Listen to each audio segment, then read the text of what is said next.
what did you think of the game today? Um, 2 points dropped by Chelsea. I think Southampton has lost their last 6 games in the EPL. Right. A missed opportunity. They Chelsea dominated the game, but just could not execute it in the final third. I thought the play was a little bit too slow in the final third. They want to dribbling. You got to get that ball moving. You got to get it quickly moving in the final third and take a goal.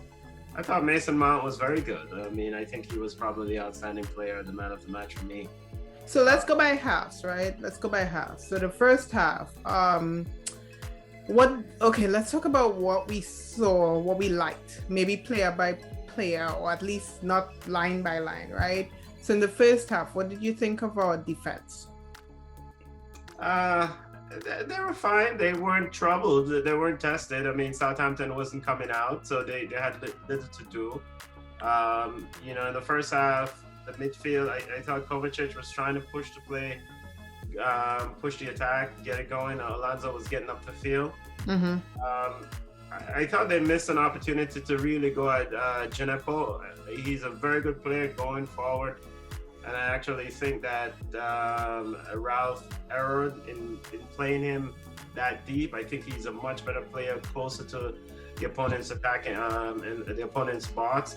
He can definitely beat people off the dribble, but I think defensively he's a liability for Southampton. So I thought that Chelsea should have gone at him more. And, Reece James should have pushed more further.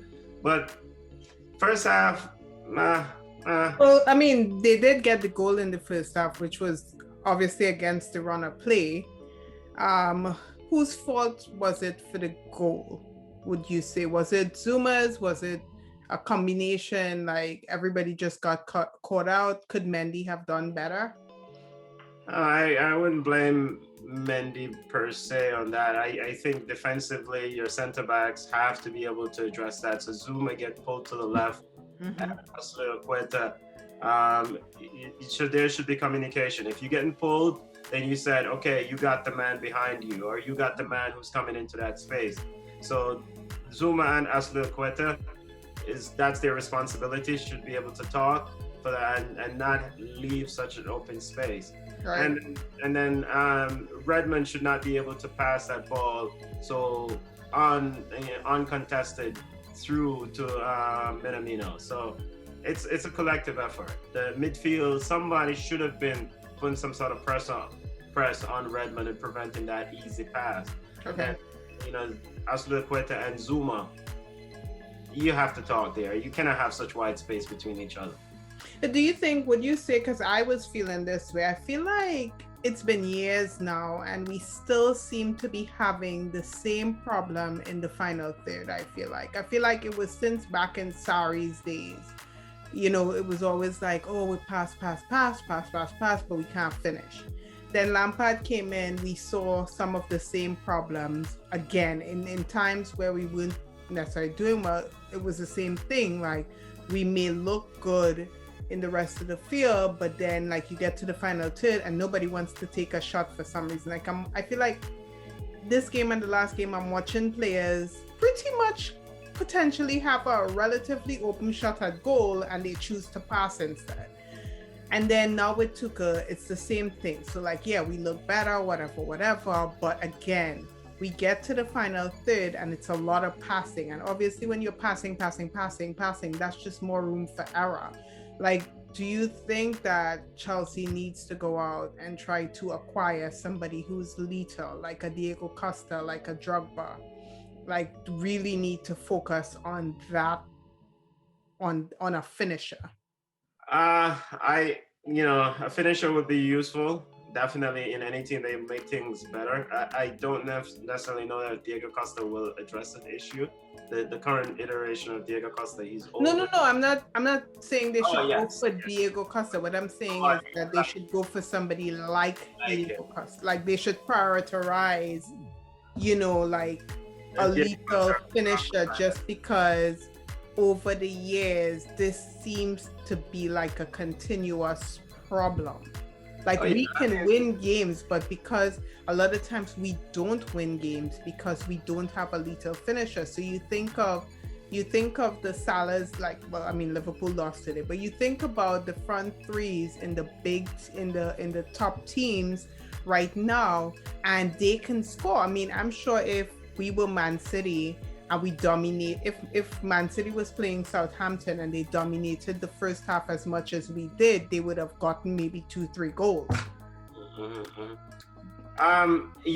A finisher is very vital for any team. Yes, I agree. If you can go out and get somebody who's available, I don't know off the top of my head, but this is not something that's unique to Chelsea. I mean, teams struggle in the final third. I mean, Pep Guardiola, Man City and Barcelona days, they struggle in the final third when teams pack it in and limit their space. So this is where that midfield, you got to be able to have midfielders like, Mason Mount and Kovacic should be able to shoot, and shoot accurately and effectively from outside the 18-yard box to bring that defenders out at them to close down, and that will free up more space for the attackers. The play has to get quicker. Timo Werner or Tammy Abraham, they need somebody else who's more lethal in front of goal. So yeah, if you can find the person, I don't know who's available to address the issue though. Okay, so then what did you think? Okay, so Tuchel was obviously livid, I think, at the play in the final. I mean, whenever they showed him on the sideline, he was going, like, he was quarreling. He was really, you could tell that he was somewhat disappointed by what was happening. So he takes off Tammy at the end of the first half. Like, he changes him out at halftime. And I mean, most people said that it wasn't necessarily Tammy's fault because he just wasn't getting service. What did you think about Tammy's play today? Yeah, and Tuchel alluded to that in his post-match press conference. It wasn't necessarily Tammy's game. I mean, the style of play, it wasn't necessarily fitting for what they needed. So he adjusted accordingly. Yeah. It's just not his day. He's not that lethal striker in front of goal. He needs many opportunities. I suspect his conversion rate is not very good. But again, I mean, he's not that Drogba, that Diego Costa type of player who can really hold the play up and really do damage. Do you think then that Giroud might be more effective simply for the fact that when you happen to be facing a team that's blocking low, Giroud is the guy who can literally hold the ball up, pass it on to somebody else who can then run towards goal, which is exactly what he did for France in the World Cup. Like, I keep going back to, I'm not sure why people don't necessarily play Giroud kind of like how he played in the World Cup, because he was so effective doing that. Like, do you think in a game like this, instead of bringing on Callum Hudson-Odoi, which controversially he then took off, like, do you think he probably should have potentially given Giroud a run? If he was going to stick to the same system, same style of play, yes, Giroud definitely was going to be the guy for that. I guess he's the other option. But I do think that one of the biggest attributes that Giroud brings to this sort of style of play is the ability to quickly lay off. You put those balls to him, and he has these deft touches, just boom to an on-runner. And Tammy hasn't mastered that yet. And hopefully he will, because like you said, in those low block in defense, when defense are parking the bus, you have to have that number 9 who's going to quickly release to the rusher. And so Giroud probably should have been the better sub, but he modified things a little bit, wanting to get that runner to go at those Southampton wingbacks and push them back. So he was expecting, I guess, Cho and Callum Hudson-Odoi and Timo Werner to beat people off the dribble and go into that 18-yard box and find the on-rushing Mason Mount or someone else. But so you think that's why he effectively took off Callum Hudson-Odoi? Because there are two theories. Most people were like, I mean, he said after the game that he took him off because he pretty much wasn't doing what he brought him in to do. Yeah. Right? Yeah.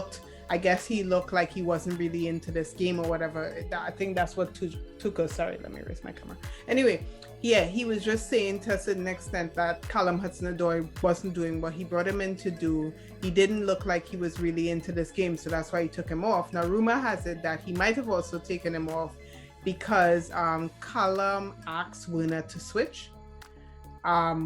which wasn't something Tuchel like. I don't know, that might just be rumor, but concerning what Tuchel actually said, which is he took him off because he didn't look like he was energetic. He didn't look like he was giving 100%. Would you agree with that? Like, do you agree with that sub? Because I mean, that caused like a big uproar.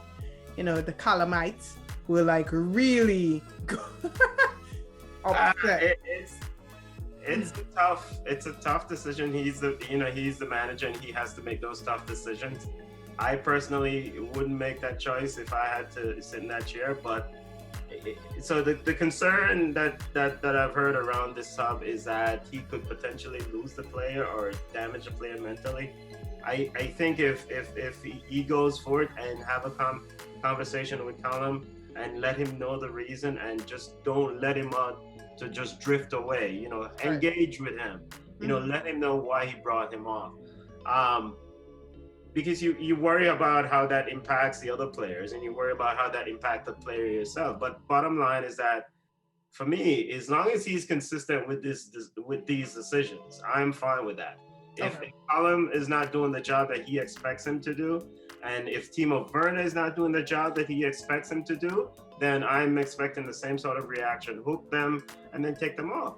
You know, he spoke about pressing, lack of press, lack of energy, and not the right body language. He alluded to in the extended presser, he alluded to seeing a similar sort of thing in the Sheffield United game when he put on Callum Hudson-Odoi. So it's something that he has in his back of his mind about Callum, you know. And so I think it's a tough one. I think for him, it looks like when he puts in a sub, he pretty much expects the sub to come in and change the game. And I think the issue here was that Callum came in, but he wasn't particularly changing the game. Or like you said, he was expecting them to kind of run at people, and I guess he wasn't seeing that. But I think you're right. I think that if he's consistent, then I think we could all just appreciate that, look, this is just the type of manager he is. He's not afraid to make hard decisions, and he would do it for everyone. I think the issue would come up if he's not consistent. I think that's why some people were quarreling, because they were saying that Alonso also had a bad game, which he did. And so people were like, well, why didn't you take Alonso off? Why did you choose to take Cho back off versus Alonso? Because you could have just taken Alonso off and put Cho at left wing back. Yeah, you could have made that adjustment, yeah. Right. But I don't know. But the thing is, I think fans are forgetting now, because I feel like since he's come in, Callum has actually been the person who he seems to be giving opportunity, and who he seems to be really interested in his development, and everybody was happy about that. I mean, so he does this to Callum, and people start going, oh, well, he's gonna break him, you know, he's gonna lose the dressing room because of it. But I feel like, but this is the same manager who has given Callum way more opportunity than any other. I mean, Frank wasn't giving him all this opportunity. He was mostly benching for Frank or coming off the bench. I remember you a couple of weeks ago was the one who was like, yeah, Callum should have started, and he didn't. I don't remember what game it was, maybe Leicester. And it was like, you know, so this manager has given him way more opportunity. They seem to be having a pretty close relationship. So I don't know. I mean, I like he said after, he was like, look, you know, tomorrow's a new day, and Callum might actually start against Atletico. Yeah, and you have to engage those players, you know, go out, reach out to Callum. You know, a lot of the stuff is happening behind the scenes. I'm only concerned if he become isolated, you know, in that locker room. Just engage with him. Tell him why you took him off, and then let him learn and grow from this. I mean, and be consistent. He's got to make those decisions. Those decisions are on him. I have no problems with it. It's his call. We'll see the end product at the end of the day. I mean, the game didn't turn for him. I do expect some sort of response against Athletico Madrid on Tuesday. So he's got to make those calls. He's got 18 months, and he's got to do the best he can in this 18 months or whatever time. And I think he's pretty much saying, I'm taking no prisoners. Okay.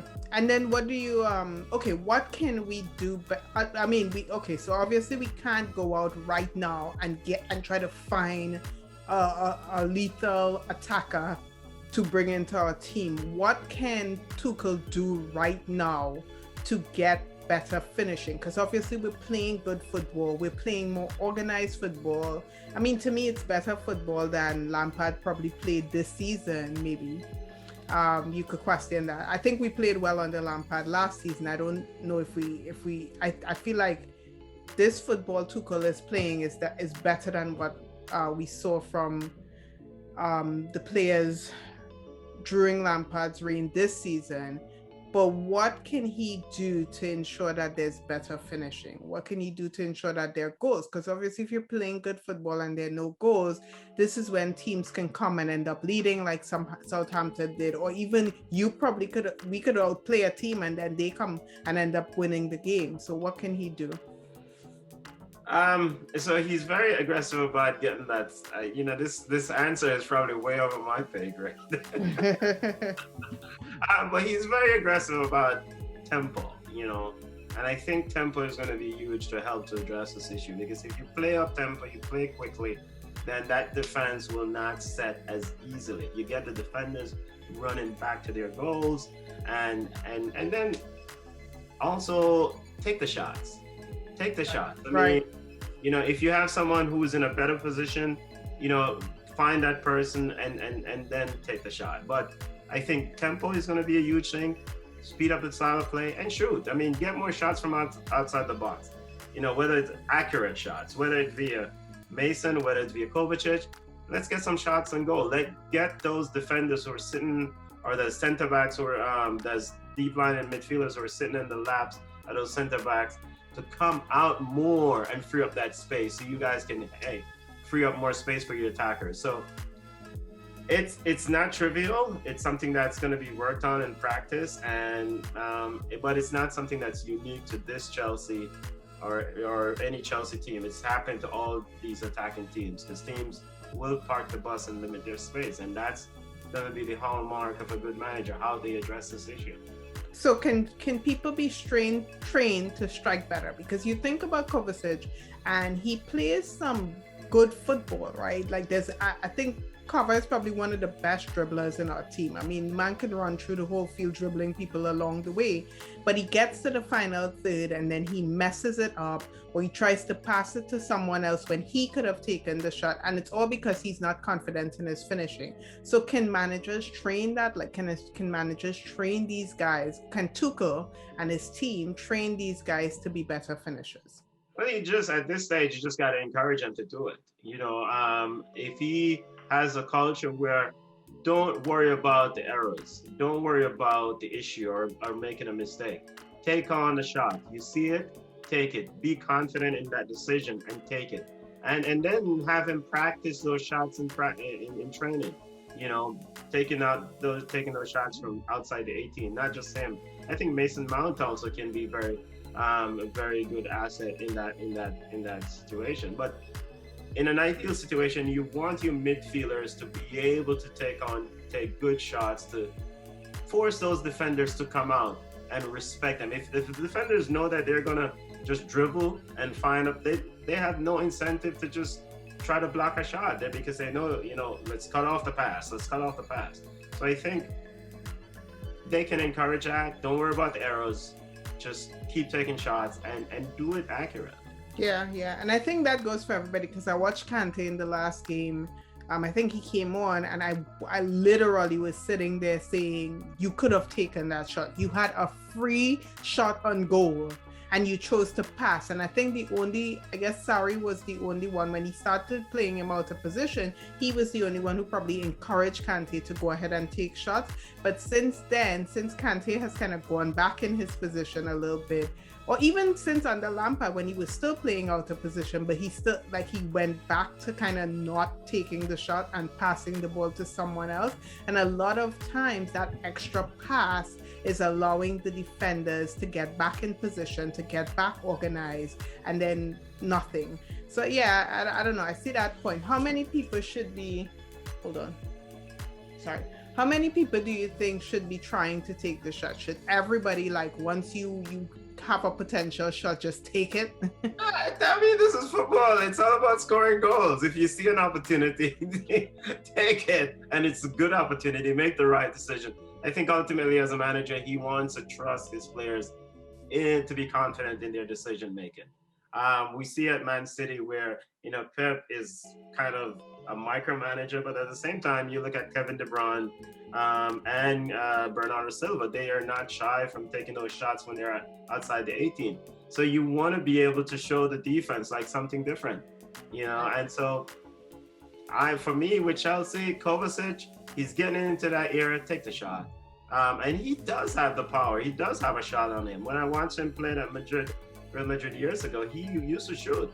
I don't know if he's been told otherwise. I know he's very good at dribbling, but another asset to that game is the ability to shoot and just bring those defenders out at him. And then, if they come out, then he can then trick them into shooting and then lay it on to somebody else who's running in. Okay. And I mean, in a game like this, just randomly kind of on the side here, in a game like this, when Alonso isn't playing well, should he have thought about bringing in Ben Chilwell? So I know it seems like if he does not have as much confidence in Chilwell in a 3-4-3 system, but should he have been like, you know what, let's take off Alonso and bring in Chilwell? Like, would you say that could have been like one of the bad, because he kind of wasted a sub with Callum Hudson-Odoi, right? To bring him on and take him back off was a waste of a sub. Should he have thought about like, bringing in Chilwell at some point? Yeah, and of course hindsight. But probably if you speak to him, he will say yes. Maybe I should have brought on Chilwell. Because one thing I do like his press conferences. He's very honest. Yeah. He's very honest. You may not like or understand what the hell he says, but he definitely is very honest. I think what Chilwell would have given it is the asset of speed and being able to push Gineppo back. And of course, Marcos Alonso wasn't doing anything today, but I think he kept him on because he's probably been one of the better players recently for him. So he decided to just keep him going. But yeah, I wouldn't be shocked if he had taken him on.